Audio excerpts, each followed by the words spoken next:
Informasi pertama, pemirsa, kebakaran lahan di Savana, Bromo, Jawa Timur yang terjadi sejak Senin sore hingga kini belum berhasil dipadamkan. Akses wisata melalui beberapa pintu masuk Bromo ditutup sementara hingga waktu yang tidak ditentukan. Ini tambah banter ya. Kebakaran lahan yang terjadi di Blok Bantengan, Kabupaten Lumajang ini nampak dari kawasan Savana Bromo. Api diketahui membakar kawasan tersebut sejak Senin sore. Petugas gabungan dari Balai Besar Taman Nasional Bromo Tengger Semeru, TNBTS, BPBD Kabupaten Probolinggo, dan BPBD Provinsi Jawa Timur sempat memadamkan api agar tidak menjalar. Namun kondisi vegetasi yang kering karena musim kemarau membuat api terus menjalar. Hingga Selasa pagi, api masih membakar hingga merambat sampai ke Blok Watu Gede dan Bukit Teletabis. Info sementara titik api itu kan mulai dari pergerakannya dari wilayah Lumajang. Lumajang ya. Okay. Sekarang bergerak tadi pagi itu sebagian Bukit Teletabis sudah ada titik api juga. Kemungkinan mengalami pergerakan, tapi sebagian masih di wilayah Lumajang. Yang sebagian kecil yang mulai masuk di wilayah Probolinggo. Okay. Imbas kebakaran ini, Balai Besar TNBTS menutup sementara kawasan wisata dari pintu masuk Malang dan Lumajang.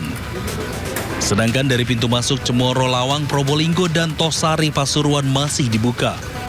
Namun demikian, wisatawan dan warga dilarang mendekati kawasan yang terbakar di area savana. Sementara proses pemadaman api masih terus berlangsung. Dari Probolinggo, Jawa Timur, Hana Purwadi, iNews melaporkan. Pemirsa, kebakaran hutan dan lahan di Palangkaraya, Kalimantan Tengah terus meluas dan sulit dikendalikan.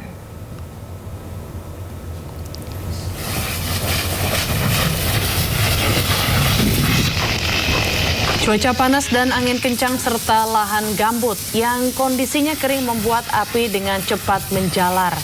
Petugas gabungan terus berupaya melakukan pemadaman untuk memadamkan api agar tidak meluas. Luasnya kebakaran hingga ratusan hektare serta cuaca panas ekstrim membuat petugas bekerja ekstra keras. Kondisi ini membuat 5 orang petugas dari tim Karhutla Dinas Kehutanan Kalimantan Tengah tumbang dan jatuh sakit mendapatkan penanganan dari petugas medis.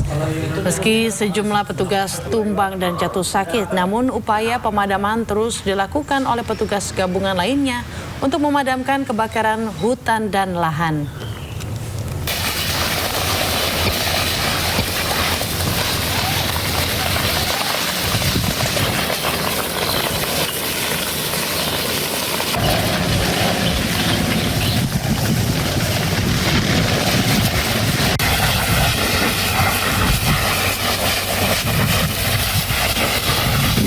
Asik bersuah foto, 4 wisatawan terhempas ombak hingga jatuh di Pantai Semeti, Lombok Tengah, Nusa Tenggara Barat. 1 orang meninggal dunia dan 3 lainnya luka-luka.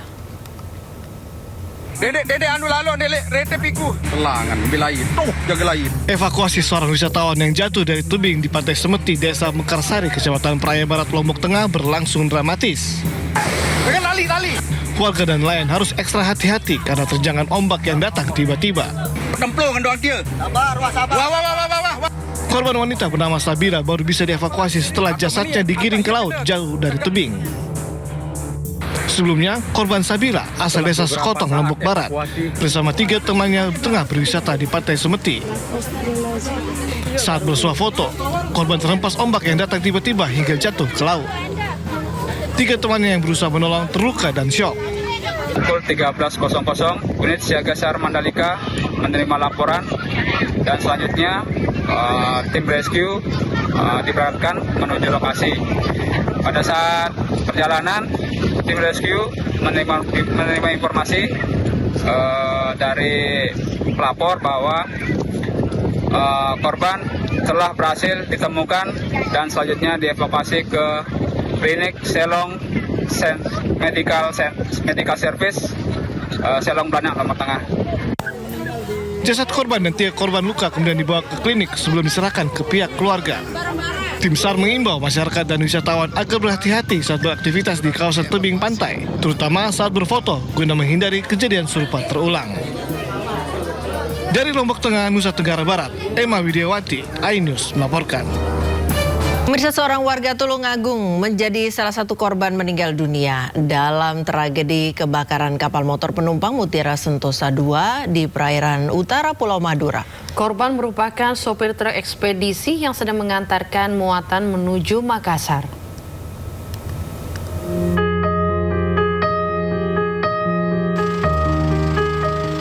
Sari Sukoco, 39 tahun, warga desa Sidorejo, Kecamatan Kauman, Kabupaten Tulungagung, Jawa Timur, menjadi salah satu korban meninggal dunia dalam kebakaran KMP Mutiara Sentosa II. Jenazah korban tiba di rumah duka di Kecamatan Tulungagung pada Senin malam. Saat kejadian, korban sedang menjalankan pekerjaannya sebagai sopir truk ekspedisi menuju Makassar. Korban berangkat bersama rekannya Bambang Susilo, warga desa Sobontoro, Tulungagung.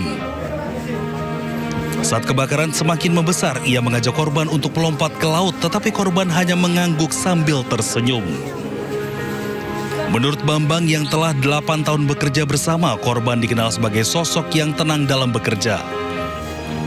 Ia juga mengungkapkan bahwa almarhum sempat bercerita memiliki rencana menikah pada tahun 2026 ini.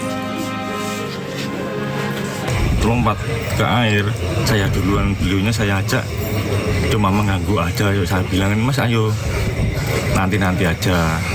Terus saya inisiatif, Mas saya turun duluan.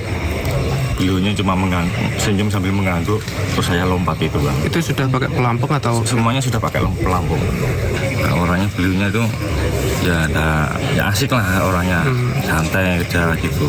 Sempat ngobrol mau menikah loh. Iya, kita katanya tahun-tahun inilah gitu. Setelah disemayamkan di rumah duka selama sekitar 30 menit, jenazah korban dibawa ke tempat pemakaman umum desa Sidorejo untuk dikebumikan. Dari Tulungagung, Jawa Timur, Anang Agus Faisal, iNews melaporkan. Ya, Ayu dan pemirsa, kita ke informasi selanjutnya yang sudah kita bicarakan tadi di awal program ini mengenai konten tanpa izin. Menteri Komunikasi dan Digital Menkomdigi Mutia Hafid merespon terkait konten kreator yang merekam seseorang tanpa izin menggunakan kacamata pintar. Ya, selain itu, Komdigi juga soroti aplikasi yang menayangkan live streaming influencer Big Mo menampilkan promosi produk rokok elektronik melibatkan anak-anak. Tentang kasus vape yang ada di YouTube, ini kita sampaikan bahwa per kemarin kita sudah melayangkan surat peringatan kepada platform YouTube yang telah dengan nyata dan jelas tidak hanya melanggar aturan yang ada oleh negara di Indonesia, tapi juga melanggar community guidelines-nya mereka sendiri. Topik berikutnya adalah perekaman tanpa izin terhadap seorang perempuan. Ini juga kita mendapat banyak masukan, dan pada prinsipnya adalah kita perlu sekali mengingatkan bahwa ini pelanggaran terhadap Undang-Undang PDP yang pertama, dan yang kedua adalah pelanggaran terhadap etika. Jadi tidak boleh ada orang yang merekam tanpa izin, meskipun di ranah publik. Jadi sekali lagi penegakan hukumnya dari teman-teman kepolisian, dari kami adalah untuk mengingatkan bahwa di situ ada pelanggaran terhadap PDP, di situ ada juga pelanggaran terhadap etika, dan tentu dalam kerangka menjaga tidak hanya perempuan ya, tapi khususnya perempuan dan anak-anak dari kegiatan-kegiatan perekaman tanpa izin ini harus kita stop dan kita lakukan tindakan. Ya, sebelumnya pemirsa, rekam wajah seorang wanita tanpa izin menggunakan kacamata yang memiliki fitur video. Seorang konten kreator dihujat oleh netizen.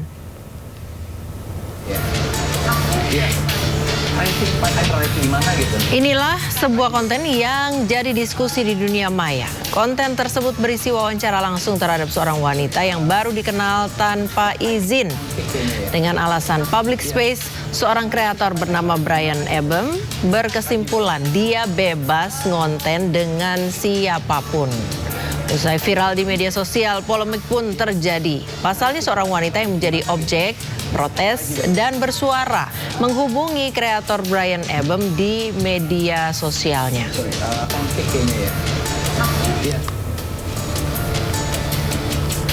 Wanita tersebut protes dan meminta kreator untuk men-take down videonya karena mengupload video tanpa seizinnya.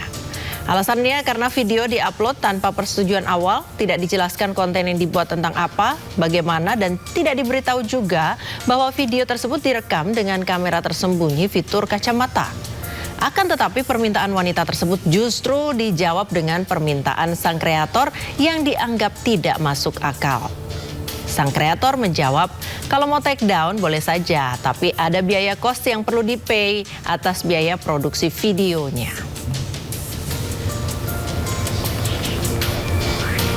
Setelah videonya viral di media sosial, konten kreator Brian Ebem yang mengunggah percakapan dengan wanita yang baru dikenalnya menggunakan kamera tersembunyi di kacamata. Akhirnya meminta maaf ke publik.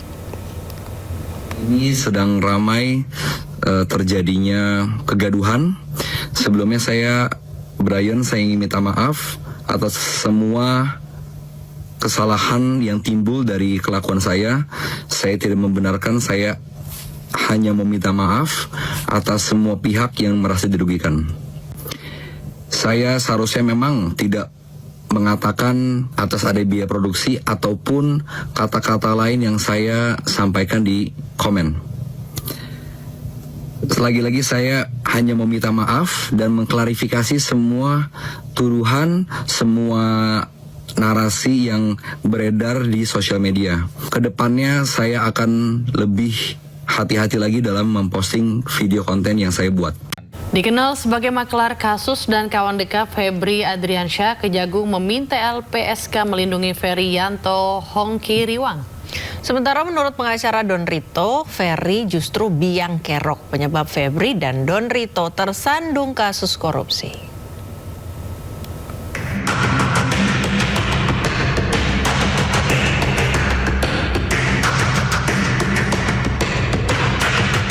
Nama Ferry Yanto Hongki Riwang atau Ferry Boboho seketika mencuat dalam pusaran kasus Febri Adriansyah. Ferry disebut sebagai saksi yang memiliki banyak informasi penting terkait kasus pencucian uang yang menjerat mantan Jampitsus itu. Tak heran jika tim 9 Kejagung menitipkan Ferry Boboho ke LPSK atau Lembaga Perlindungan Saksi dan Korban. Nah, untuk diketahui, untuk Ferry, untuk kepentingan penyidikan, kita berencana akan menitipkan kepada LPSK. Kami masih mendalami dan sementara untuk kepentingan penyidikan sebagai saksi dan untuk keamanan yang bersangkutan. Ferry Boboho disebut sebagai pemilik kafe The Clans, tempat ditemukannya brankas berisi 60 miliar rupiah. Ia juga dikenal sebagai orang dekat Febri Adriansyah dan Don Rito. Ferry bahkan disebut sebagai maklar kasus untuk banyak kasus yang ditangani oleh Febri Adriansyah. Namun belakangan Ferry justru disebut sebagai biang kerok penyebab dua temannya Febri Adriansyah dan Don Rito terseret kasus pencucian uang. Memang ada kerjasama dengan Ferry Boboho. Waktu itu dia kan pemegang merek dagang restoran Perancis, kerjasama di situ. Kemudian bangkrut. Setelah bangkrut diambil alih full 100% Pak Idon, makanya diganti namanya menjadi Cafe The Clan Signature. Jadi Ferry Boboho sudah nggak ada hubungan dengan persoalan kafe. Biang kerok dia. Ferry Boboho itu biang kerok dia. Sebelumnya, tim 9 Kejagung memeriksa Ferry Hongki Riwang bersama 10 orang lainnya. Mereka diperiksa sebagai saksi kasus pencucian uang yang menjerat Febri Adriansyah. Dari semua saksi yang telah diperiksa, hanya Ferry Boboho yang dititipkan ke LPSK untuk dimintai perlindungan. Pertanyaan kemudian menyeruak, informasi penting apakah yang dimiliki oleh Ferry Boboho? Tim Liputan iNews melaporkan.